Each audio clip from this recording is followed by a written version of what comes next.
Welcome back to Dronacharya IAS YouTube channel. I'm Dr. Daman Benipal and you're watching Daily Editorial Analysis. Well, इस video lecture में हम आज competition amendment bill 2022 discuss करने वाले हैं. We'll understand what is this bill all about, इसके objective क्या हैं. जब हम इस बिल की बात करते हैं तो कंपटीशन एक्ट भी इम्पॉर्टेंट हो जाता है.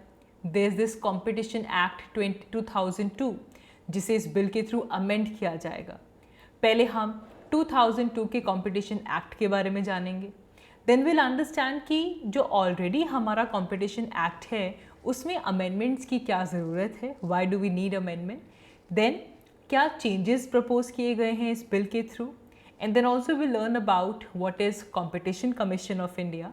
एंड देयरफॉर ये पूरा का पूरा जो आर्टिकल है this is important from GS paper 2 point of view as well, क्योंकि ये एक बिल है, क्या चेंजेस आ रहे हैं all that. And GS paper 3 point of view से भी इम्पॉर्टेंट है because it touches the topic of competition. It is a long awaited bill जिससे कि हम हमारा जो कॉम्पिटिशन एक्ट 2002 है इसे अमेंड करेंगे. एंड रिसेंटली फाइनली इसे लोकसभा में टेबल अप किया गया. सो देयरफॉर जो अमेंडमेंट्स की जाएंगी वो हमारे करंट इकोनॉमिक लैंडस्केप के हिसाब से किस तरह सूट अप होंगी, that we will analyse in this particular video. So let's begin with it. शुरुआत करते हैं पहले स्टेप से to understand about this bill. इस बिल का नाम है competition amendment bill 2022. Competition amendment bill 2022. Now इस बिल का एम क्या है. हमारे पास हमारे इंडिया में we have the competition commission of India. Competition commission of India. इस बिल के थ्रू हम कंपटीशन कमीशन ऑफ इंडिया की जो अकाउंटेबिलिटी है उससे इंक्रीज करना चाहते हैं. हम कंपटीशन कमीशन ऑफ इंडिया को एक फ्लेक्सिबिलिटी देना चाहते हैं और जो वो अपने ऑब्जेक्टिव्स को पूरा करें उसके लिए उनको एनफोर्समेंट एफिशिएंसी भी प्रोवाइड करने के लिए कंपटीशन अमेंडमेंट बिल 2022 इंट्रोड्यूस किया गया है. तो बेसिकली हमारे पास जो प्री एग्जिस्टिंग एक्ट है which is the competition act 2002, हम कंपटीशन एक्ट 2002 को अमेंड करेंगे ताकि कंपटीशन कमीशन ऑफ इंडिया की अकाउंटेबिलिटी इंक्रीज हो सके, उसे फ्लेक्सिबिलिटी मिले और जो इन्फोर्समेंट एफिशिएंसी है वो ओवरऑल इम्प्रूव हो पाए. तो कुल मिलाकर हम ये कह सकते हैं we will improve the regulatory setup. जो कंपटीशन कमीशन ऑफ इंडिया के थ्रू हम कंपटीशन को रेगुलेट करते हैं हम उस पूरे रेगुलेटरी सेटअप को यहाँ पे इम्प्रूव करेंगे. This is about this bill competition amendment bill 2022. अब ये अमेंड किसको कर रहा है जी, ये अमेंड कर रहा है कंपटीशन एक्ट 2002 को. So what is this competition act 2002. सबसे पहले हमारे पास एक्ट था which was the monopolies and restrictive trade practice act 1969. इस monopolies and restrictive trade practices act of 1969 को रिप्लेस करके हमारे पास आता है कंपटीशन एक्ट 2002. एंड इस कंपटीशन एक्ट 2002 की वजह से इंडिया में कंपटीशन कमीशन को एस्टैब्लिश किया जाता है. So competition commission of India was established after the Competition Act of 2002 and when we replaced the Monopolies and the Restrictive Trade Practices Act of 1969. क्यों establish किया हमने Competition Commission? Now, हमारी economy में देखो competition है but हमें इस तरह की प्रैक्टिसेस को प्रिवेंट करना है जिससे कि फेयर कंपटीशन के ऊपर असर पड़े और इसके एडवर्स इफेक्ट कंपटीशन पे देखने के लिए मिले. देखो कंपटीशन ज़रूरी है, कंपटीशन होगा तभी हमारे जो इकोनॉमिक प्लेयर्स हैं वो इम्प्रूव करेंगे, अपनी एफिशिएंसी को बढ़ाएंगे, they will come up with innovation, जो प्राइस है वो उस चेक में रहेगा. So we need a healthy competition. लेकिन ऐसी प्रैक्टिसेस जिसकी वजह से कंपटीशन के ऊपर एडवर्स इफेक्ट हो सकता है, उसे प्रिवेंट करने के लिए कंपटीशन कमीशन को इस्टेब्लिश किया जाता है, ताकि मार्केट्स में सस्टेनेबल और जो कंपटीशन है वो मेंटेन्ड रहे, उसे प्रमोट करने के लिए कंपटीशन कमीशन बनाया जाता है। अलॉन्ग विद दिस कंपटीशन रहे, लेकिन हमारे कंज्यूमर्स के जो इंटरेस्ट हैं वो भी प्रोटेक्टेड रहें, इसकी जिम्मेवारी भी कंपटीशन कमीशन को दी गई। And also to ensure that there is freedom of trade which is carried on by the other participants in the market as well. तो मार्केट में एक फेयर कंपटीशन रहे, ऐसी प्रैक्टिसेस ना हो जिससे कि कंपटीशन के ऊपर एडवर्स इफेक्ट हो। हेल्दी कंपटीशन को, सस्टेनेबल कंपटीशन को प्रमोट करने के लिए, कंज्यूमर इंटरेस्ट को प्रोटेक्ट करने के लिए, फ्रीडम ऑफ ट्रेड को इंश्योर करने के लिए कंपटीशन एक्ट 2002 ने कंपटीशन कमीशन ऑफ इंडिया को इस्टेब्लिश किया। Then why we need amendment to the Competition Act? हमारा जो 2002 का एक्ट है, Indian competition act 2002, why do we need to amend it? अब थोड़ी हिस्ट्री देखो इस चीज़ की। हमारा जो कॉम्पिटिशन एक्ट है ये 2002 में पास हुआ, लेकिन it came into force after 7 years। 7 साल के बाद कंपटीशन एक्ट जो पास हुआ था 2002 में, वो इम्प्लीमेंट होना शुरू हुआ। एंड जब हम कंपटीशन कमीशन की बात करते हैं तो कंपटीशन कमीशन को प्राइमरीली 3 इश्यूज दिए गए हैं regarding the anti competitive practices which goes in the market. सबसे पहली चीज़, कोई भी एंटी कॉम्पिटिटिव एग्रीमेंट्स नहीं होने चाहिए, उससे डील करने के लिए कंपटीशन कमीशन है। There shouldn't be any abuse of dominance। अगर किसी एक प्लेयर की डोमिनेंस है तो there shouldn't be abuse of that। And कुछ इस तरह की कॉम्बिनेशंस भी निकल कर आते हैं जो कि हमारे इकोनॉमी में जो हेल्दी कंपटीशन है इसके ऊपर एडवर्स इफेक्ट्स डाल सकते हैं। तो कंपटीशन कमीशन को प्राइमरीली ये 3 एंटी कंपटीशन इश्यूज दिए गए, anti competitive agreements, abuse of dominance and combinations. Now जब हम मार्केट की बात करते हैं, इकोनॉमी की बात करते हैं, तो वी सी दैट लगातार टेक्नोलॉजिकल एडवांसमेंट्स होती जा रही हैं। आजकल तो आर्टिफिशियल इंटेलिजेंस आ गया है, तो लगातार मार्केट के जो डायनेमिक्स हैं वो चेंज होते जा रहे हैं। There is increasing importance of factors other than price. इसीलिए आज के टाइम पे जो मार्केट में जो कंपटीशन चल रहा है उसे सस्टेनेबल बनाने के लिए, उसे प्रमोट करने के लिए we need some amendments. The amendments are necessary now, keeping in mind that the dynamics of the markets are changing rapidly. जिसकी वजह से 2019 में एक रिव्यू कमिटी इस्टेब्लिश की जाती है, and after this 2019 review committee अब फाइनली हमारे पास ये लॉन्ग अवेटेड बिल आ चुका है which is going to amend the Competition Act 2002, and it was finally tabled in Lok Sabha recently. Now coming down to the major part, what are the important changes, key changes that are proposed by this bill? अब इस bill में बहुत सारे changes propose किए गए हैं। सबसे पहला चेंज आता है in terms of the regulation of combinations based on the transaction value. Transaction value के ऊपर बेस्ड हमें कॉम्बिनेशंस को रेगुलेट करना होगा। क्या मतलब है इसका? धीरे धीरे स्टेप बाय स्टेप समझेंगे। अब इस बिल में ये कहा गया है कि कोई भी ऐसा कॉम्बिनेशन अलाउड नहीं है जिसमें कोई भी पर्सन या फिर कोई एंटरप्राइज एक ऐसे कॉम्बिनेशन में आए विच will have adverse effect on competition. अब कॉम्बिनेशन का मतलब क्या है? कॉम्बिनेशन में सपोज 2 कंपनीज का मर्जर हो, एक्विजिशन हो, अमलगमेशन हो, बहुत सारी कंपनीज मिल गई, एक्वायर कर लिया, मर्ज हो गई। तो कोई भी ऐसा कॉम्बिनेशन जिससे कि हमारी मार्केट के ऊपर एडवर्स इफेक्ट हो सकता है, इसे प्रोहिबिट कर दिया गया है। सो सिंपली अगर हम कहें, this act prohibits any person from entering a combination which may cause appreciable adverse effect on competition। और इस बिल में अब कॉम्बिनेशन की जो डेफिनेशन है उसे भी एक्सपैंड कर दिया गया है। द डेफिनेशन एक्सपैंडेड, डेफिनेशन को भी यहाँ पे एक्सपैंड किया गया है। किस तरह एक्सपैंड किया गया है देखें, यहाँ पे कहा गया है कि all those transaction those have the value of 2000 crore.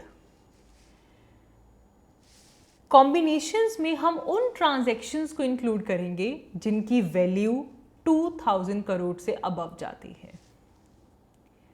If the either parties have the substantial business operation in India, तो वो कौन से कॉम्बिनेशंस भाई, अब सपोज दो छोटे छोटे बिजनेसमैन आपस में मिल गए कि हम मिलकर एक मर्जर कर लेते हैं, मिलकर कुछ करते हैं, ऐसा नहीं।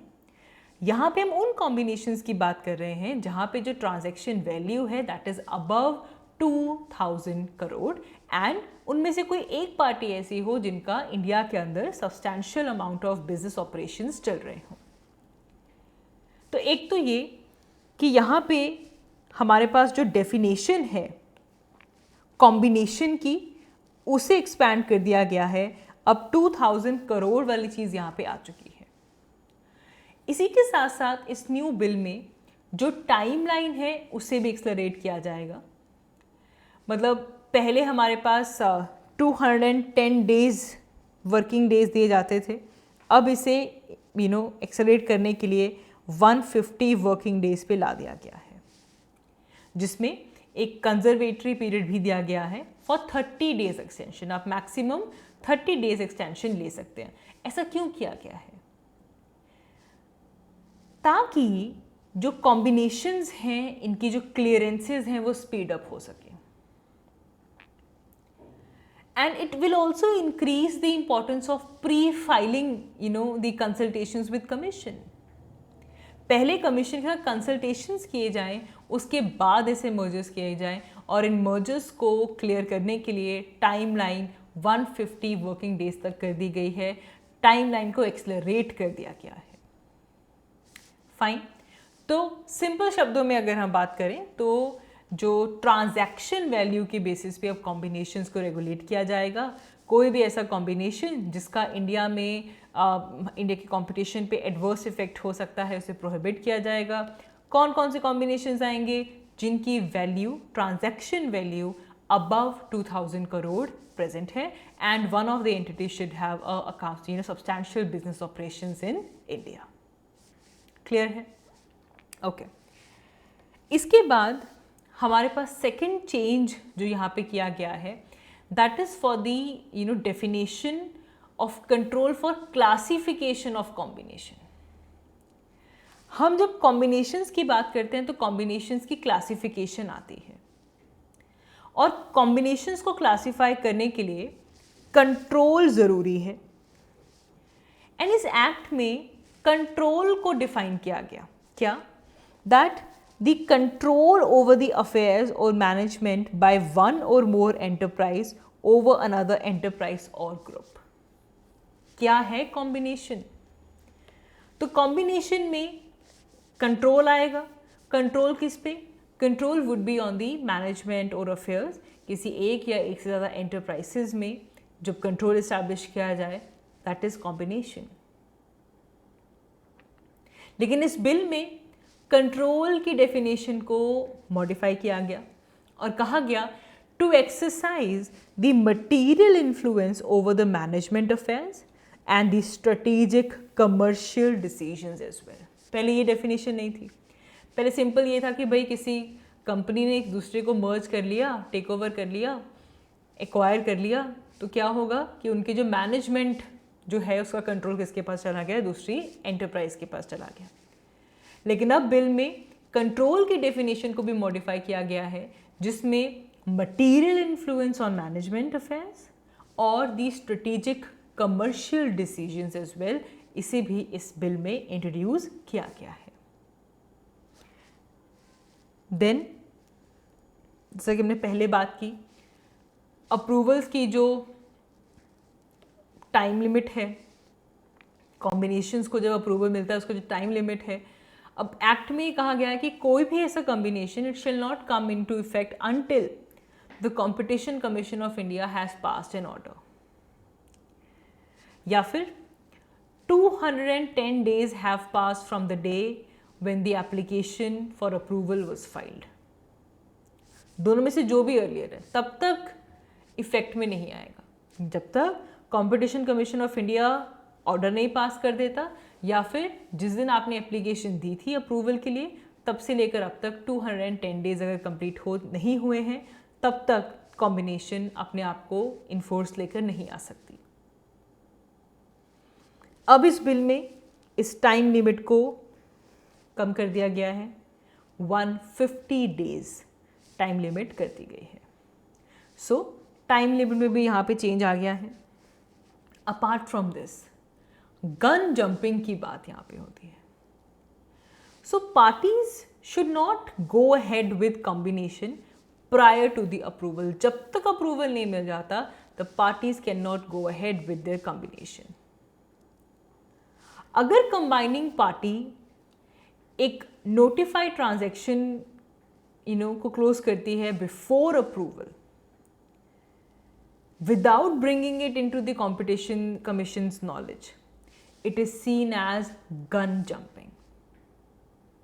जब तक कि आपको अप्रूवल नहीं मिल जाता, combining parties close a notified transaction before approval, or they have this consummated a reportable amount of transaction without bringing it to the commission's notice, इस चीज़ को कहा जाता है गन जंपिंग।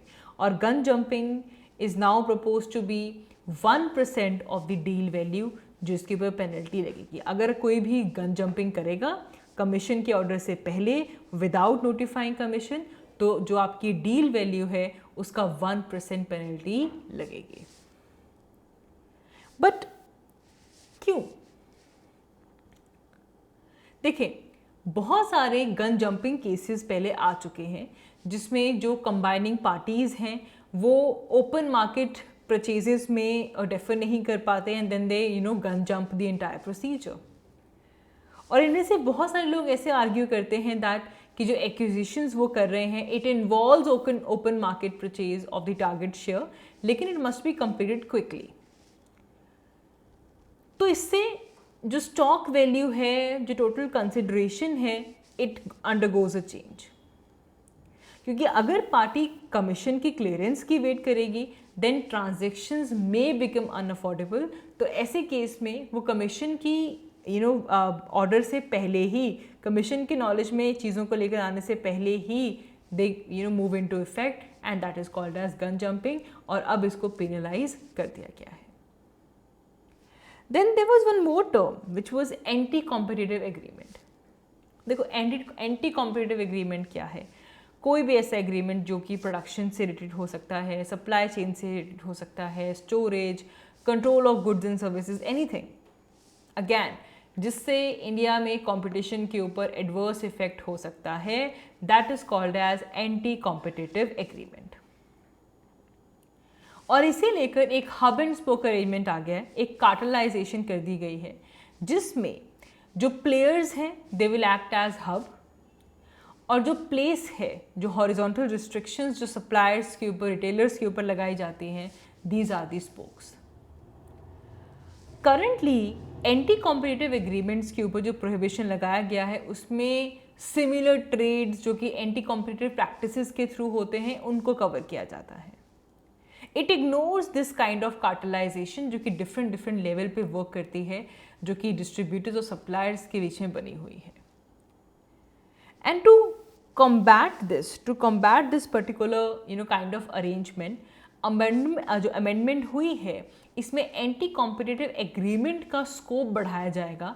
अब इसमें उन सभी एंटिटीज़ को इंक्लूड किया जाएगा which are facilitating cartelization even though they are not engage in identical trade practices. पहले आइडेंटिकल ट्रेड प्रैक्टिसेस का क्लॉज था, अब आ गया चाहे आप आइडेंटिकल ट्रेड प्रैक्टिसेस में इन्वॉल्व नहीं भी हैं, even then if some entities facilitating cartelization that will be covered under anti-competitive agreement.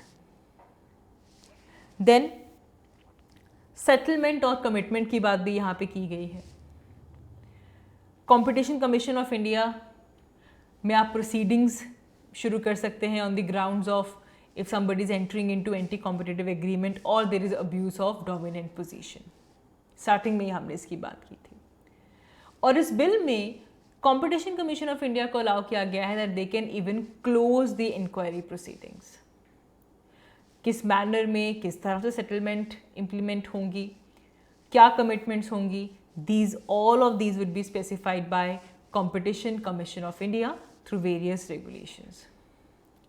अभी जो अमेंडमेंट्स हमारे पास आई हैं इसमें कमीशन का जो डिसीजन है रिगार्डिंग कमिटमेंट और settlement, this is not appealable. After hearing all the stakeholder in the case, जो भी डिसीजन कमीशन का आता है it is not appealable. The commission will come out with regulations regarding the procedural aspect कि किस तरह कैसे implement किया जाएगा. देन इस एक्ट में जो प्रोडक्ट मार्केट है, जो रेलिवेंट प्रोडक्ट मार्केट है, इससे भी डिफाइन किया गया. This this clause of relevant product market. So these are products or services which are considered substitutable by consumer. इस बिल में इसको भी वाइडन अप कर दिया गया और इसमें कहा गया कि इनकी प्रोडक्शन, इनकी सप्लाई, ऑल दी सर्विसेज जो कि सप्लायर्स के थ्रू सब्सटीट्यूटेबल है, all of these will come under the relevant product market.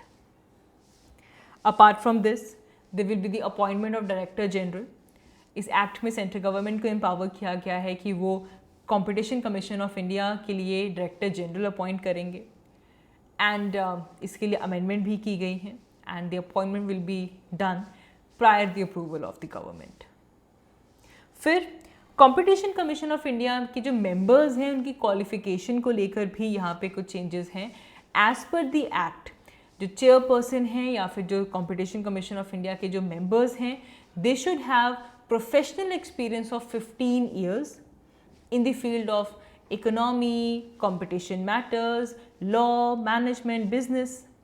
लेकिन इस बिल में एक और फील्ड ऐड कर दी गई है which is technology.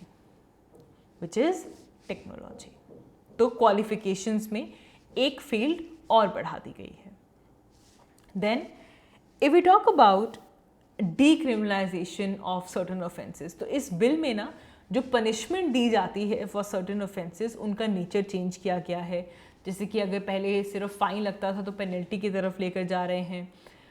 In offences में अगर कंपटीशन कमीशन ऑफ इंडिया के जो ऑर्डर्स आए हैं, अगर उन ऑर्डर्स के साथ भी कंप्लाई नहीं किया गया, डायरेक्टर जनरल ने जो डायरेक्शंस दी गई about the anti competitive agreements, उनके ऊपर डायरेक्शंस को फॉलो नहीं किया गया, अब्यूज़ और डोमिनेंट पोजीशन इसको फॉलो नहीं किया गया, तो ऐसे केस में आपको ऑफेंसेस मिलेंगे, उनको पनिशमेंट पेनल्टी भी मिलेगी. इस बिल में कुछ न्यू कॉन्सेप्ट्स भी आए हैं जैसे कि deal value threshold. This is something new जो आपको पता होना चाहिए. Deal value threshold that we saw 2000 crore.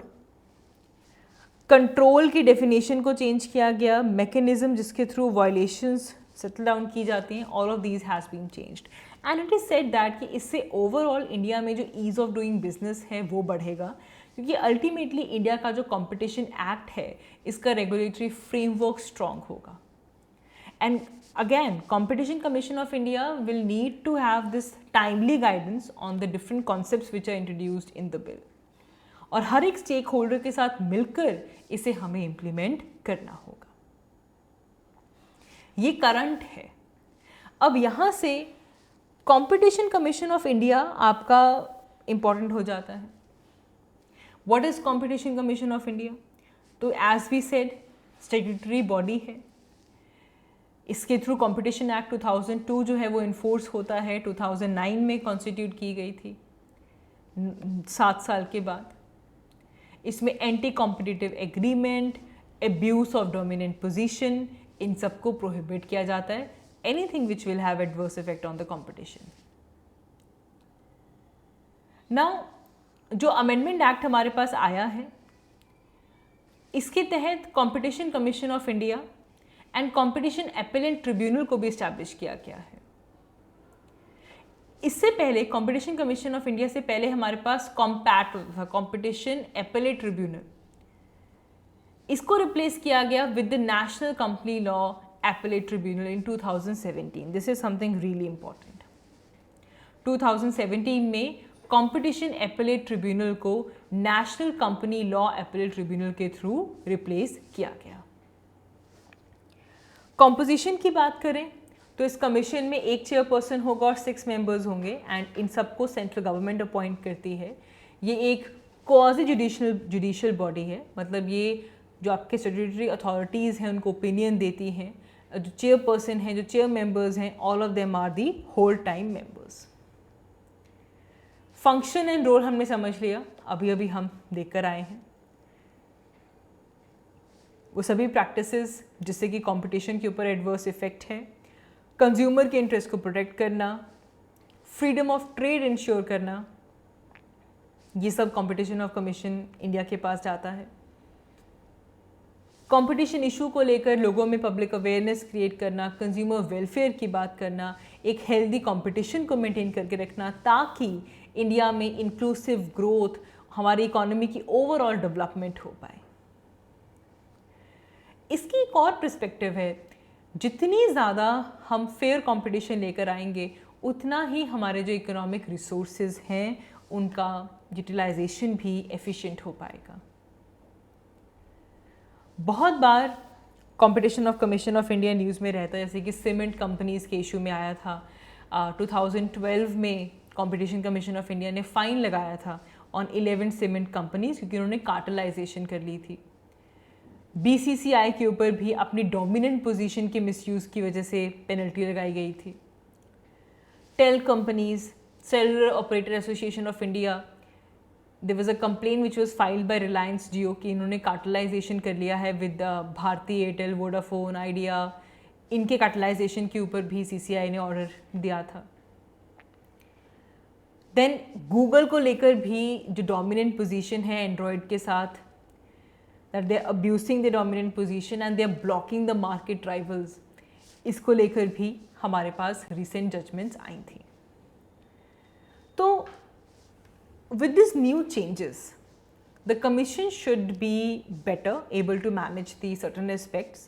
जो न्यू एज मार्केट है, जो चेंजेस आ रहे हैं टेक्नोलॉजी की वजह से, आर्टिफिशियल इंटेलिजेंस की वजह से, it will be able to manage them better and it will make the operation of Competition Commission of India more robust।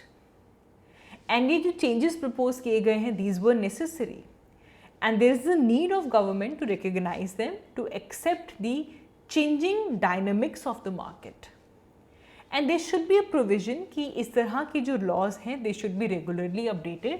जिस तरह से market dynamics change हो रहे हैं on the same level हमारे ये जो regulations हैं इनमें भी changes आनी चाहिए। So this is something very important। तो याद रखिएगा कि क्या क्या changes आए हैं Competition Commission of India में। So with this is all for this video। Thank you so much for watching। I will see you all in my next one। Thank you।